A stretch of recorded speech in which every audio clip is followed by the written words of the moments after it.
తణుకు నియోజకవర్గంలో నర్సాపురం పార్లమెంటు కూటమి అభ్యర్థి భూపతిరాజు శ్రీనివాస్ వర్మ, తణుకు నియోజకవర్గ కూటమి అసెంబ్లీ అభ్యర్థి ఆర్మిల్లి రాధాకృష్ణ రోడ్ షో నిర్వహించారు. 2014 నుంచి 19 వరకు తణుకు నియోజకవర్గంలో చేసిన అభివృద్ధిని దృష్టిలో ఉంచుకుని ప్రజలు తమని స్వాగతిస్తున్నారని తెలిపారు. రాష్ట్రంలో అమలవుతున్న సంక్షేమ పథకాలు కేంద్ర ప్రభుత్వ సహకారంతోనే అమలు జరుగుతున్నాయని అన్నారు. తాను మళ్లీ అధికారంలోకి రాకపోతే సంక్షేమ పథకాలు ఆగిపోతాయని సీఎం జగన్ చెప్పడం అవాస్తవమని అన్నారు. రాబోయే ఎన్నికల్లో తమను భారీ మెజారిటీతో గెలిపించాలని ఓటర్లను అభ్యర్థించారు. మే 13 జరిగేటటువంటి సార్వత్రిక ఎన్నికల ప్రచార కార్యక్రమంలో భాగంగా తణుకు నియోజకవర్గంలో నర్సాపురం పార్లమెంటు కూటమి అభ్యర్థి శ్రీ శ్రీనివాస్ వర్మ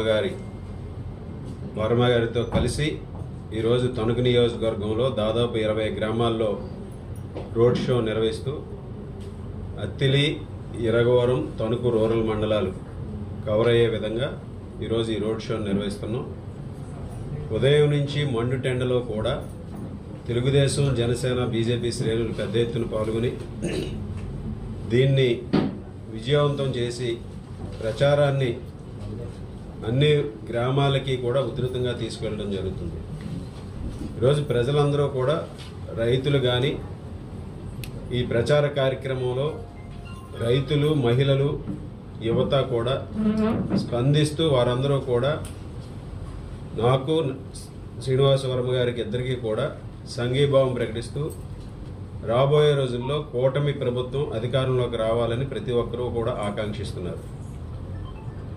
వైఎస్ఆర్ కాంగ్రెస్ పార్టీ ప్రభుత్వం 5 సంవత్సరాల్లో ఈ రాష్ట్రాన్ని అన్ని విధాలుగానూ కూడా నిర్వీర్యం చేసి రాష్ట్ర ప్రజల ఆకాంక్షలు తొంగలోకి దొక్కి రాష్ట్రాన్ని అప్పుల పాలు చేసి రాజకీయ కక్షలతో ఒక అసమర్థమైనటువంటి పరిపాలనని అందించినటువంటి జగన్మోహన్ రెడ్డిని ఇంటికి పంపించాలని ప్రతి ఒక్కరూ కూడా కృతనిశ్చయంతో ఉన్నారు.